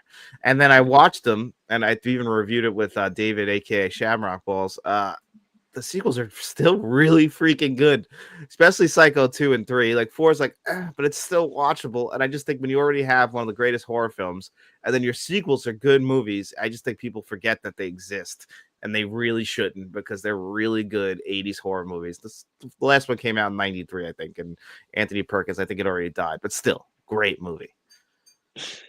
So the only reason it's two is because of my one. I unpopular opinion like all three films in my number one slot, which I know is not a super popular opinion, but I will say the reason Psycho's two is because obviously the first one by itself deserves to be this high on the list. I did watch the sequels a long time ago, and I didn't hate them when I saw them, but it is um, I need to rewatch them. But I just think the original Psycho is the reason we have slasher movies today. Like it. I don't know. It to me, it's one of the all time classics, one of the all time greats. If you're saying the sequels are that good too, that keeps it at my number two. But again, I can't put it at number one solely because I really love all three films in my number one slot. Which is fair. Which let's talk. This is David right here, aka Shamrock Balls. We reviewed Psycho 1 and 2 on our show. But yeah, he's a big Psycho fan, and yeah, without him, I probably wouldn't have gone back. And I recommend going back to the sequels because they're great if you guys haven't seen them. But yeah, I think I figured out what your number one is, and I'm like, you're right, a little controversial, but hey, you speak it, buddy. My number one is the Hannibal Lecter. Because Silence of the Lambs is one of the greatest movies ever made. And unpopular opinion, I really like Red Dragon. So the reason why I had it where it was is because you left out one of my second favorite Hannibal Lecter film, which is Manhunter, which features Hannibal Lecter, but not the same one. Yeah. Which I guess I do you count it in the same franchise? It's kind of hard to, right? Yeah, so that's the thing because there's also like the TV show then and like Yeah, what do you I include and what don't you include? You just like include this as the trilogy? that's what I did. I based it on the Silence of the Lambs, Red Dragon, and the third one is just called Hannibal, Mm-hmm. which to me is the worst one. But that's what I base this on. That's why it's number one because I really, really, really enjoy Silence of the Lambs and Red Dragon. I know that a lot of people don't love Red Dragon. A lot of people hate Hannibal, but I don't know those two films. I just think they're both really good. If you watch them, I think it was weird. And Silence of the Lambs came out first, and then Red Dragon came out a few years later. If you Well, watch them in actual order, like Red Dragon, then Silence of the Lambs, they make sense. yeah, well, Red Dragon was so the reason why they probably would have done it, but Red Dragon is the same book as Manhunter, so they're the same movie. I just think Okay. that Manhunter does the Tooth Fairy and everything a little bit better. Also, it's just personally because it's filtered through Michael Mann in the '80s, and it feels a little bit like Miami Vice. It's a little bit personal taste to me, so I love Manhunter. Whereas Red Dragon, I think it's actually directed by Ridley Scott, so it is well directed. It's just it feels more like a modern 2000 and I think one film. It feels like of that time, and Yeah. obviously, when you do go back and compare, I like Brian Cox a lot as Hannibal Lecter, but come on, Anthony Hopkins won an Academy Award for a reason. Yeah, and that's why I went with the Anthony Hopkins films. But also, like, I really like Edward Norton. Um, Oh, he's great. so I think he's great in that film. I think I don't know if you say it, Ralph Fiennes. He Rafe. plays Rafe. Yeah, Fiennes. He plays the Tooth Fairy. I think he's really good as him. Um, I don't know. I really, really enjoy Red Dragon. And of course, again, like I said, Silence of the Lambs. If for nothing else, the reason it's number one is because of Silence of the Lambs. That film to me, I mean, it's just It's perfect. overall. Yeah, it really is. It's not just a horror film. It's a thriller. It's suspense. It's got it's just, I don't know. I think that film alone deserves the number one spot. Hey, that's fair enough with me. I agree. And that was a great question, Kevin. Obviously, it'll be on the questions of the week. But I know Dennis got out here soon, so I'm going to just shoot over some more of Dennis's questions. So here we go. This one was from Acreus of Movies. If you could hire a restaurant or store manager from any movie or program, who would you hire for a cinema slash physical media store slash cafe? Which is a great idea. Imagine going to a theater and you walk out and there's like a cafe and like an actual physical media store. How have they not done something like that? Yeah, well, Put so all the movies in one hub. yeah, it would be smarter, right? But I guess it's because like physical media is such a niche thing. I don't know that you could sustain the retail space. You're gonna need a pretty big space for that. That's Um, true. but I actually, so this was a little difficult for me. I was trying to think outside the box. I didn't want to just pick what everyone would think. And it's also tough to like think about what characters in movies and TV their character is a manager of something. So I dug deep for this one. Not for so I divided it. So if I was having a physical media and movie theater section, I would want Randy Meeks from Scream. Oh, that's a great one. That's a great choice. Right? He knows it all. He's all about film. I feel like that character would be great for this show. He's in the space. I think he would be great for that part, but not the cafe. The cafe, I had two choices. So it depends on how deep you want to go. We could either go Willy Wonka. Willy He ran a Wonka, business. he's a great business mind. He really is. But let's not forget, he's not really big into paying his employees. Yeah, that's the problem. So the other one, now this is a deep dig. This was a dive, and I went for it. Raymundo from Rocket Power. That is great. But would you have Tito in the back, like making the coffee? Obviously, they're half of the field because they have the restaurant experience. So you split it. You got Raymundo and Tito running the cafe side, Randy from Scream running the theater and the physical media side. I think that team is unbeatable. No, I agree. That it would be perfect. The perfect cafe. Raymundo could be a little, and the business was very successful. He was on the boardwalk, but I think he'd be great. I think that's a great choice. And you know what? He's a family man. He's got to take He care of his is. kids. He obviously knows how to run a tight ship. Tito's been with him for a long time, but it's a tight ship. It's run well, but people enjoy to work for him. Yes, I think it's a solid team. I agree.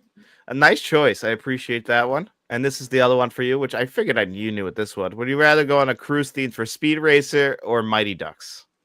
So while I think Speed Racer would be cool and some of the stuff they'd have on the boat would be really, really cool, I am a diehard hockey fan, been playing it my whole life, been watching it my whole life. Mighty Ducks is the greatest. Absolutely would go Mighty Ducks. I just think it would just be so much fun. It's such a nostalgia thing for me too. I love all the Mighty Duck films, so it would be a Mighty Duck cruise for me. Yeah, I figured you would go Mighty Ducks now on the Mighty Ducks because I've watched those movies with you.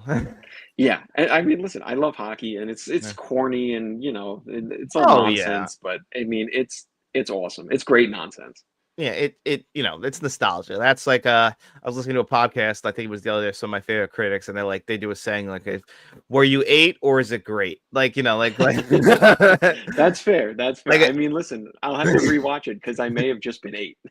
it happens, man. Like I get really like there's been certain movies I'm like, I should have just left it where it was. Like I remember it Yeah, was fine all those years ago, but then I grew up and now I'm watching it and I'm being a fucking cynical piece of shit. Like because I'm a monster now. yep, yep. So maybe I won't rewatch it. So in my 8-year-old brain, Mighty Ducks is the best. And now this is a great way to actually, because I know you got to go, but like, right, because we talked about this last week after the show. Hey, John, are you still thinking about bringing back the OG versus remake segment? So me and Dennis made a list last week of all of them. And thank God he did it because there was a bunch I forgot, like House of Wax, because I just rewatched the original one last year. And then I have the Blu ray over there. I'm like, that's a great one we should do. Yeah, I mean, I would love to. And listen, if you guys have any recommendations, I just did a really quick Google search. That's literally, I just went, Googled horror, and I just went horror because that's kind of where my, mind goes.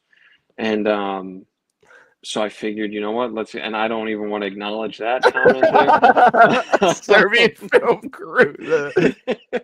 Newborn there. porn playing in every room. Yeah. So the list that we have now, I'm curious if we should see, if you guys have any recommendations for the OG versus remake. We did do some a while ago that maybe we'll revisit later, but I would like us, I think we both agree, new things first. So we have, the list that I have has Friday the 13th, Nightmare on Elm Street, Halloween, Texas Chainsaw, My Bloody Valentine, Stepfather, all of the Living Deads. I mean, Night of the Living Dead, Return of the Living, they've all been remade. So that would be a longer one. The Crazies, It, The Thing, Hellraiser, Prom Night, Black Christmas, When a Stranger Calls, House of Wax, and Psycho. So if you guys have anything in that list that you would prefer us do first, or anything that we didn't list there, I mean, I think the OG versus remake series was a lot of fun, and I would love to continue or keep doing it, bring it back, and get recommendations too from you guys that aren't Serbian. Thank God that hasn't had a remake yet. Uncle Or V's else we working on have it to. right now. Got to put it on the list. Yeah. But yeah, no, I think I have it on the schedule for June, so we can at least plan them out and then start doing that again. Because I thought they were great too. I don't even remember. I said to Dennis, I'm like, I don't even remember why we stopped because those were good and they were fun to make. Yeah, and I think we only did what? Like, I think we did the Friday, the Nightmare, and Texas Chainsaw maybe were the only three we did. Yeah, because I was like, did we do a Halloween? Because if we do Halloween, I think we got to do a triple threat. I think we do original. Remake. We're including Rob Zombie's remake in there. It technically is a remake, man, and it got to include Yeah, it. And then 2018's is 2018 a remake or a reboot? It's technically a reboot.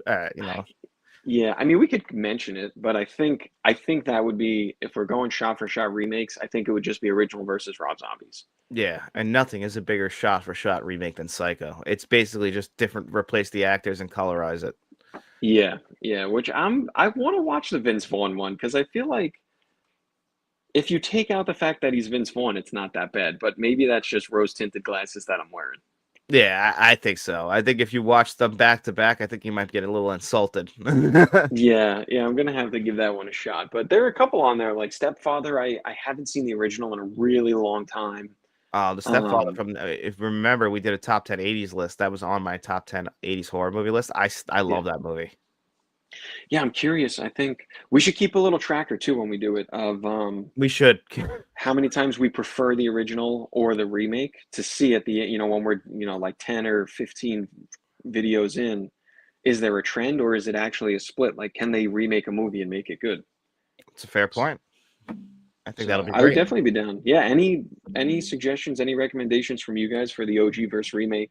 Maybe we'll put a Please. poll up for the first one. Like we'll pick 3 between us, and then we'll put a poll out like tomorrow or something for it, and then like whatever wins will be the first one we do.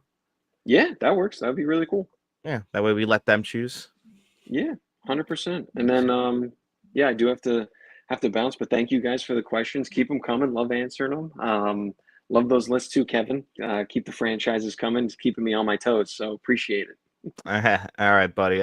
Enjoy your day. A happy Memorial Day. Yes, happy Memorial Day, and hope you guys have a great one. All right. See you later, buddy. See you guys.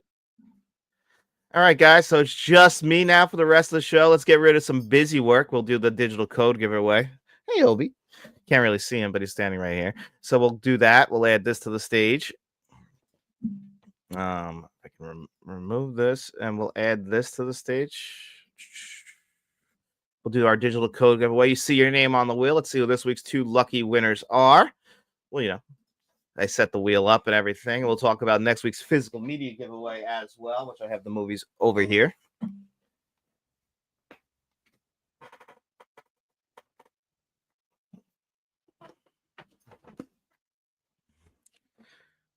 Let's see who's going to be the first winner. I could be a game show host, right? It looks like it's going to be SB Films. SB Films. It was SB Films. Congratulations. Just made their return to the wheel this very week. We'll remove you. Spin again. And I have some more questions to answer, guys, so don't worry about it. A top 10. So, Uncle V, I think I've said it. I love Giallo films. We're getting more into them thanks to Frank from Frank's Media Reviews. I'm just not the world's biggest expert on them. I don't know if I could confidently put together a top 10.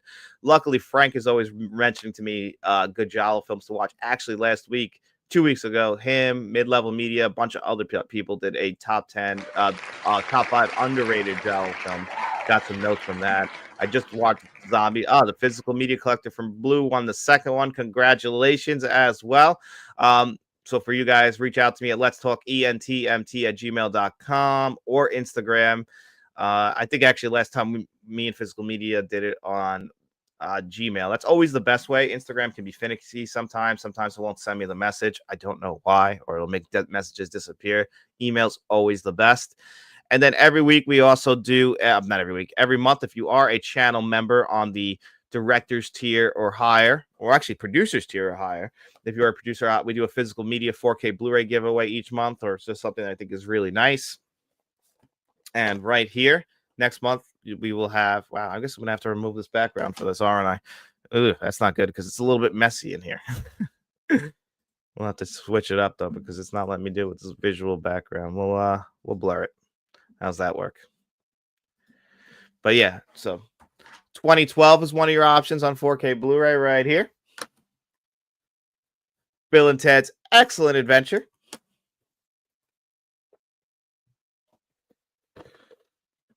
The Ring.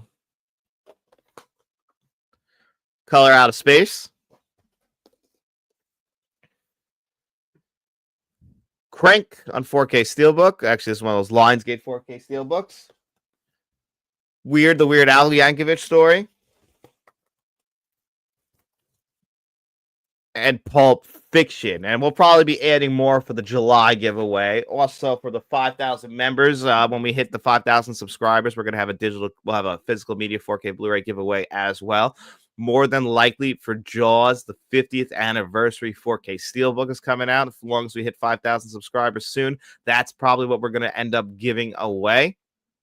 I actually have the Let's Talk movie podcast logo right there. The one show I do with David, aka Shamrock Balls, who is the world's biggest Jaws fan that I know and the biggest Jaws expert I know. So I thought that, in honor of this month and the 50th anniversary of Jaws, if we hit 5,000 subscribers, you remove a couple zeros right there, you get 50. Jaws' 50th anniversary. It's also one of the most popular, most important films ever. So I thought we'd do that. But I also have some other questions to answer. So let's go through. We'll do that, before we get out of here today, because I want to make sure that we do everything. And this one is from. We're gonna remove the wheel. Amanda Cummings. In honor of Memorial Day, what are the top 10 best war movie heroes? So I made a list for this. Just gotta find my phone. I don't know where it is. Right in front of my face. But I only put 5 on the list just because, believe it or not, the most interesting war movie characters aren't necessarily the heroes. So I have from Inglorious Bastards. I think that those guys were war heroes, obviously, even though they are fictional, because we didn't end up killing Hitler like the way that they did. But I just think that in general, Inglorious Bastards is just one of the most entertaining movies you could watch. And who doesn't love anyone out there killing Nazis? So of course we gotta love that. Great movie. I want you to call me David Hooper for the month of July. I will call you that. I'm just gonna call you Hooper. Sorry, June. I'll call you Hooper. I'll call you Hop, something like that. Whatever I'm feeling on the day. David Hooper. You should change your name to that instead of Shamrock Balls. Next up, I got from Platoon, Sergeant Ellis, played by Willem Dafoe. I haven't seen Platoon since I reviewed the 4K Blu-ray, and I remember liking the 4K Blu-ray. I'm afraid to go back because so many people do not like that 4K Blu-ray from Shout, when usually a lot of Oliver Stone movies have received very nice 4K Blu-ray upgrades. Unfortunately, that one did not. But anyway, that's number 4. Number 3, Private Joker from Full Metal Jacket. I think Private Joker is just one of those perfect characters. I know everyone always concentrates on Private Pile and Arlie Ernie, but Private Joker is from the beginning to the end. You get to see a guy who, he knows what he wants to do in the army. He's there to be a journalist, but he's also got to go through boot camp, and he's just the most level-headed. Like, he doesn't take things, one thing I note about his character is that he's clearly not a religious character. He kind of just takes things on face value. He takes things with logic, which is a lot of way I look at the world. So I was kind of related to Private Joker in these movies, played by Matthew Modine movie. I just, he seems like he's a sensitive guy. He cares clearly about Private Pile, but he also understands, like, you got to toughen up a little bit in certain situations. Just do what they tell you, and then eventually it's all over. Like, he's not somebody who's going to be overly emotional. He's a smart guy, clearly, because he becomes a journalist. He sees the war for what it is. He sees through all that bullshit. But of course, he's got a job to do, and he's going to still do that job. And I just think the way that he's level-headed, it's like exactly what everyone needs. Because like when the second half happens and you get Animal Lover and everybody else in the second half, and like a lot of those guys aren't as, level-headed as he is. And again, he's just that straight-minded person, taking everything as it comes. And I think that's why he's one of the most interesting characters. And he is a hero, in my opinion, in a war that was unwinnable. Obviously, again, fictional character. And number 2 actually is another Stanley Kubrick movie. And this was, I just want to make sure I get his name right, Colonel Dax from Paths of Glory from 1957. Paths of Glory is one of my favorite Stanley Kubrick movies. It's an early one from him, but it's another great anti-war film. It's played by Colonel Dax is played by not Kiefer Sutherland. Who was it? Who was why am I drawing a blank on this one? But anyway, Kirk Douglas, Michael Douglas's father, Kirk Douglas, who sounds just like Michael Douglas in Paths of Glory. But he's this colonel, and unfortunately, these soldiers were put in an unwinnable situation in World War I, where, they're French soldiers, by the way, but they all sound American, which is crazy, but it's of the time. Just think of it like that. They're all Americans. They're all white Americans, no matter which way you spin it. That's not who they're playing, but essentially, their commanding officer is telling all these soldiers they have to go out there and fight, even though there's no chance of survival. Like, they're going to lose most of these soldiers if they go out there, and some of them retreat, and they don't want to go out there to die. Well, that's basically looked at as abandonment, and that's the way they're going to view it. And they've agreed that, well, just kill 3 of your soldiers, essentially, by firing squad.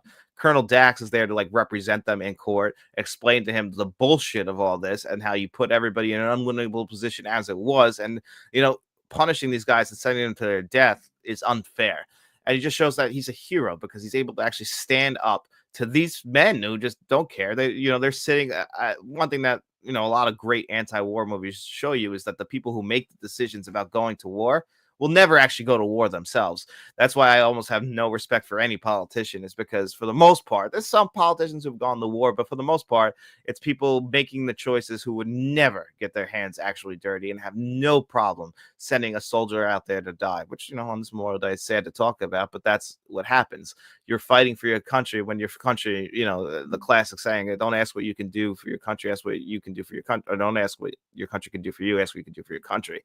Your country should take care of you. And I always felt like this country never fairly, at least in the United States, took care of their soldiers, because look, you could literally be sent to your death and for your country. And I think those people should always be honored, respected, and honestly, they should never have to work again, in my opinion. But unfortunately, I don't control the countries. If you fought for your country, you should never have to work a day in your life.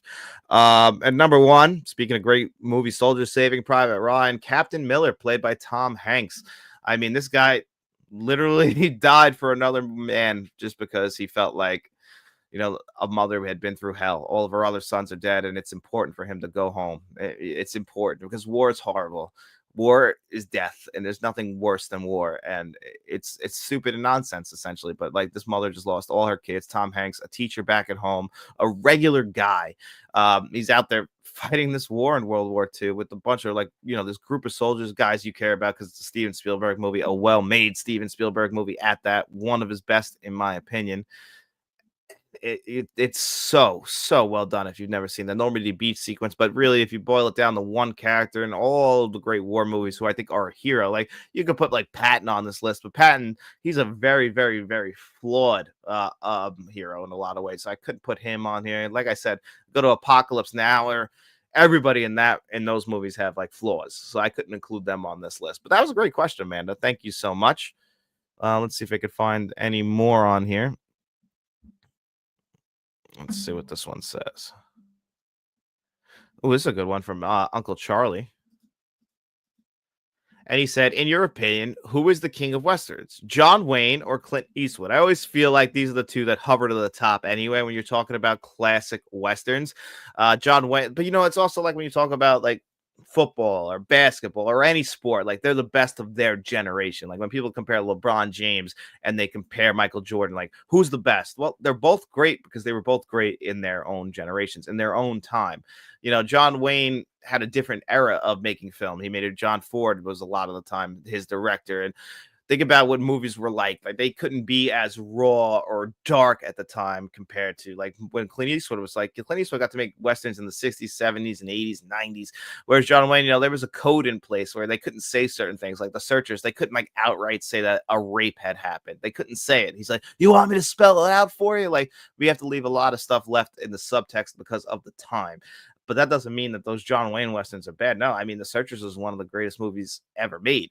It might not be my favorite Westerns, but if you ever look at like a list of my favorite Westerns, most of them will have Clint Eastwood in them. And that's because, personally, if you're asking me my personal opinion, I do think that Clint Eastwood is the king of the Westerns. He is the Western god. He did the Sergio Leone Westerns. Then he did the Westerns where he's directed. Of course, like Unforgiven, I've said is my favorite Western of all time, but The Outlaw Josie Wells, Pale Rider, all of them are great. Like, I can't not pick Clint Eastwood to me. What about, Van Cleef is another one. He appears in, Once Upon a Time in the West. He's a fantastic character in that movie. I mean, there's a lot of great. Van Cleef is another one. He'd be in the top 5, I'm sure. Even guys like James Stewart, like when he would pop up in Westerns. Paul Newman did a lot of Westerns. Robert Redford did a lot of Westerns. But, where it's just like when you think of the Western, who do you think of first? And definitely you think of John Wayne and Clint Eastwood at the top of those lists. A lot of guys can blend into the Westerns very, very well. Kevin Costner loves to do Westerns too. He's directed a bunch of them. He's also, starred in a bunch of Westerns. Yellowstone's a big deal. I think Kevin Costner's a great Western actor. He's the guy who kind of took over the reins after Clint Eastwood. It's just, I don't think Kevin Costner hits those highs like Clint Eastwood does. I think also also like Kevin Costner's best movies aren't westerns. Like I've never been the biggest fan of Dances with Wolves. Like when I think of Kevin Costner's, the first things I'm gonna think of like are movies like No Way Out. Movies like that always bubble to the top of the surface, or Field of Dreams. Like I'm not gonna think of like his westerns. As good as his westerns might be, they just don't bubble to the surface for me. But that's also personal taste. Um, Here's one from Mr. Smelly Potato. What are your top 3 movies with a fourth wall break? So actually, it's weird because I have, I think, some series in here because both of them they kind of follow it. But I have one movie that's not in a series, The Wolf of Wall Street, directed by Martin Scorsese. I mean, Leo DiCaprio is brilliant. Leo, like I know him, like we're buddies. Me and Leo go way back. But me and Leonardo DiCaprio when we were out there chatting. But anyway, Leonardo DiCaprio's talking to the camera the whole time as Jordan Belfort. This all stuff really happened on Long Island while I was alive, no less. But explaining to him his mindset, right in the opening scene where he's talking about all the drugs he does, which how they don't kill him, the amount of drugs he does per day, or the fact he's still alive today, it's incredible. I just feel like some of these drug addicts, like I think they know how to like find the perfect balance of doing drugs, because how are Keith Richards and Ozzy Osbourne just not dead? Like, like I love them. It's amazing though, like the amount of stuff that they put in their body. Like they teach you not to do that to yourself, but these guys have literally used and abused, and they're fine. So I don't get it. Like when Keith Richards eventually dies, if he dies, people are going to be like, wow, I can't believe he went this long, instead of being like, wow, I can't believe he's gone. And it's just, that's the way it goes. Uh, but I have, so what did I say? The Wolf of Wall Street, I have at number 3. I think that's a great one and it's just a fantastic one of Martin Scorsese's. I would say that's probably the last great Martin Scorsese movie. I've liked his last few films. I like Silence. I like The Irishman a lot. I like Killers of the Flower Moon a lot. I just can't say that they are as good as The Wolf of Wall Street, which does still probably make his top 5. Sup, John, a bit late, but I'll go back and check out the star of the show too. Thanks, buddy. Yeah, because we're kind of getting down towards the end here, but hey, it is what it is. There's plenty of show to go around. Just wanted to answer a few more questions before we ended the show. I'm actually at 11:45 today going to see that movie Friendship, the new A24 movie starring Tim Robbins and Paul Rudd. Everyone's going to see Mission Impossible this weekend in Lilo and Stitch. And I'm seeing Mission Impossible tomorrow because I had to wait for my wife to get home to go see it, believe it or not, because she's a big Mission Impossible fan. But I also wanted to see Friendship, so I had the day off of my regular Joe job today. And I thought, okay, you know what? I'm going to go see that, support that. I'm a big Tim Robbins fan. If none of you guys have ever seen the show, I Think You Should Leave, which is on Netflix. That's some of my favorite comedy sketch shows ever. I mean, it's great. They're really short episodes. Give it a try. It's comedy. Everyone has their own sense of humor. Comedy, a lot like horror, is very subjective. So I'm sure that there's people out there who love I Think You Should Leave, and then I'm sure there's people out there who absolutely hate I Think You Should Leave. So it's really going to come down to how do you feel about it. I watched Den of Thieves last night. It's pretty much heat, but in 2018, so it's not bad, but not groundbreaking either. So yeah, so it's funny you say that because I'm a big fan of if you guys ever listen to like podcasts, I'm sure people do, but I like the Big Picture and the Rewatchables. Those are on the Ringer podcast networks, like Bill Simmons, Sean Fennessy, Chris Ryan, Amanda Dobbins, all those people, like big pod. But they the Rewatchables was built off of the rewatchability of Heat. They've even done it like 3 times on there, but they've also done Den of Thieves, and they basically call that a junk action movie, I guess, or a junk heist movie, basically, because like you just said, Den of Thieves is just Heat.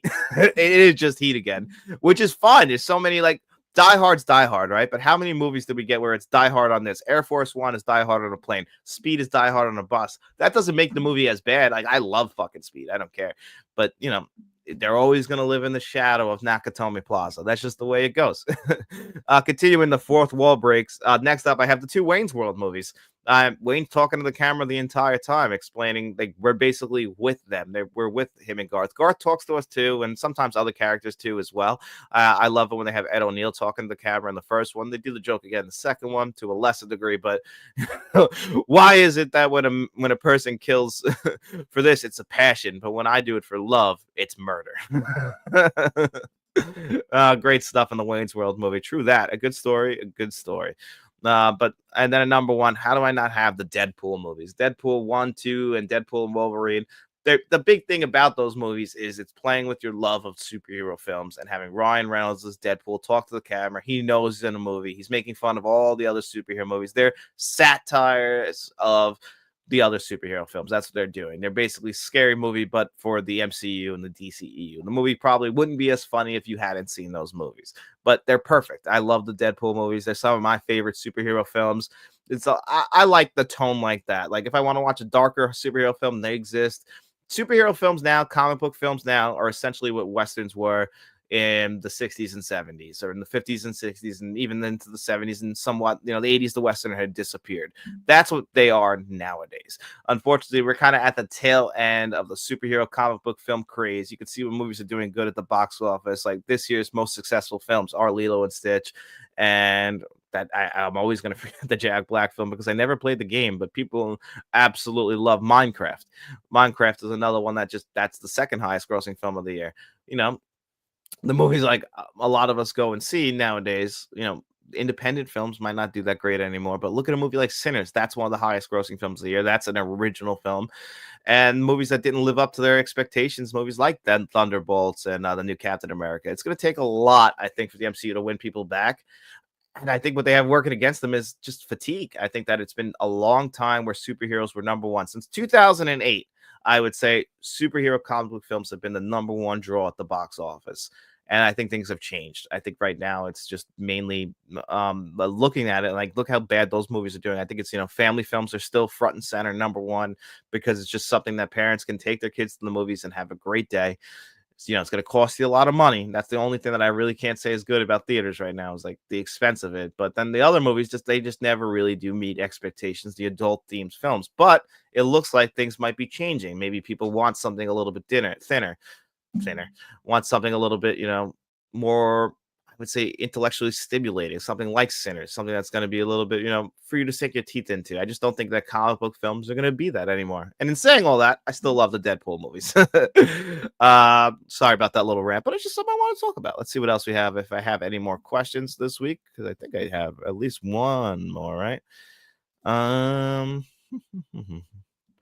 Ooh, here's a good one.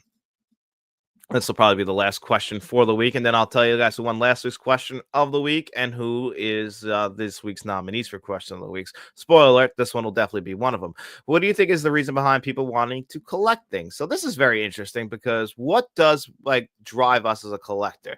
I was thinking about this yesterday. So I'm a collector. I collect movies, but that's really the only thing I've ever collected. I also used to collect NASCAR diecast back in the day and still have that collection, but movies are the only thing that I truly love to collect. And is it just because I love film? Because that's really, for me, I've said it, I'm a film fan first, then I'm a collector. I don't know if I have the same collector's mindset of like mid-level media or Frank from Frank's Media and Reviews. Like I feel like they are just absolute loving collectors. My cousin Matt, like that's what he loves to do. He collects, because he doesn't just collect movies. He collects movies, video games, he collects toy action figures. Like right now he's big into collecting wrestling figures again. Like my cousin Matt, he's a collector at heart. Like that's what he just loves. He loves to actually go out and like get a good deal on something. Like that's a big deal to my cousin Matt.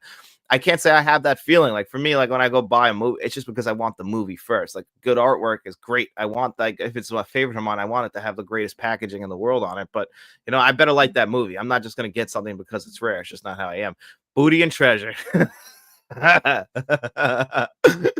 Oh yeah, that's exactly what everyone loves. But so I think but what drives a collect? I always try and think about like what does drive. I was thinking about this recently. I think everyone's different. I think everyone at the end of the day, we're all a little bit of materialists. We do like to have certain things. I know I always want to have money to have certain things.